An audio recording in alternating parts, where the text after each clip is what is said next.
বাংলাদেশের ইতিহাসে অত্যন্ত গুরুত্বপূর্ণ একটি ঘটনা ঘটেছে ২০২৪ সালের জুলাই মাসে। কোটা সংস্কার আন্দোলন থেকে শুরু করে সরকার পতনের এক দফা দাবি, সাধারণ শিক্ষার্থীদের নেতৃত্বে বৈষম্য বিরোধী ছাত্র আন্দোলনের সে ঘটনার জের ধরেই আগস্টের ৫ তারিখ প্রধানমন্ত্রীর পদ থেকে পদত্যাগ করে দেশ ছাড়েন প্রধানমন্ত্রী শেখ হাসিনা। আওয়ামী লীগ সরকারের ১৫ বছরের শাসনামলের পতন ঘটে এ ঘটনার মধ্য দিয়ে। বৈষম্য বিরোধী ছাত্র আন্দোলনের ব্যানারে শিক্ষার্থীদের এ আন্দোলনকে আরও বেগবান ও গতিময় করতে ভূমিকা রেখেছে নারী শিক্ষার্থীরা। বলা বাহুল্য, আন্দোলনের গতিমুখ নির্ধারণ করেছেন তারা।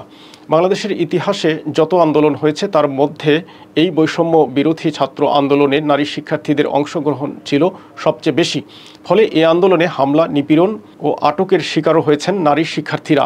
কোটা সংস্কার আন্দোলনে যেসব নারী শিক্ষার্থী অগ্রভাগে ছিলেন তাদের মধ্যে অন্যতম চট্টগ্রামের নারী উমামা ফাতেমা।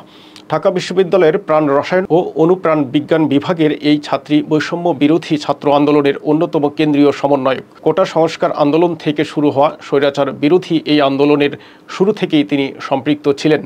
আন্দোলনে নারী শিক্ষার্থীদের অংশগ্রহণ, ভূমিকা, পরবর্তীতে অন্তর্বর্তী সরকারের প্রতি নারীদের প্রত্যাশা, এসব বিভিন্ন বিষয়ে তিনি কথা বলেছেন। আগামীর ভাবনা ও নিজের স্বপ্নের কথাও জানিয়েছেন তিনি। বিভিন্ন পত্রপত্রিকা এবং ইলেকট্রনিক্স মিডিয়ায় দেওয়া সাক্ষাৎকারে উমামা ফাতেমা বলেন, ছাত্র জনতার আন্দোলনের মুখে শেখ হাসিনার পদত্যাগের পর বৈষম্য বিরোধী ছাত্র আন্দোলন প্ল্যাটফর্মের প্রয়োজন ফুরিয়ে এসেছে। দেশে এলাকা ভিত্তিতে ছাত্রদের সহিংসতা প্রতিরোধ টিম, ট্রাফিক নিয়ন্ত্রণ টিম, ঘুষ দুর্নীতি প্রতিরোধ টিম তৈরি করে ছাত্রদের ভবিষ্যৎ বাংলাদেশ বিনির্মাণে কাজ করে যেতে হবে। আমাদের পড়াশোনায় ফিরে যাওয়া ও শিক্ষা প্রতিষ্ঠান ভিত্তিক ছাত্র সংসদ নির্বাচনের ব্যাপারে মনোযোগ দেওয়া দরকার।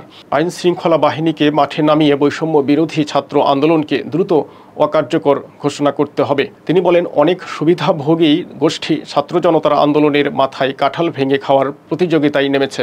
ভাবখানা এমন যেন তারা একটা কিছু, ছাত্র জনতা এক একটা অবজেক্ট। নতুন স্বৈরাচার গজানোর আগেই ছাত্র জনতার সচেতন হওয়া প্রয়োজন, নয়তো এই বৈষম্য বিরোধী ছাত্র আন্দোলন নামক আমাদের আন্দোলনের প্ল্যাটফর্মটি নতুন রাজনৈতিক বন্দোবস্তের পরিবর্তে গোষ্ঠী স্বার্থ রক্ষার হাতিয়ারে পরিণত হবে এবং দ্রুত মানুষের আস্থা হারাবে। আমাদের বুঝতে হবে কোথায় আমাদের থামতে হবে। গত ২২ সেপ্টেম্বর উমামা ফাতেমা তার ফেসবুক অ্যাকাউন্টে জানান, তিনি ছাত্র ফেডারেশন ঢাকা বিশ্ববিদ্যালয় শাখার সদস্য সচিব ছিলেন এবং নতুন রাজনৈতিক বাস্তবতার পরিপ্রেক্ষিতে দায়িত্ব থেকে অব্যাহতি নিয়েছেন।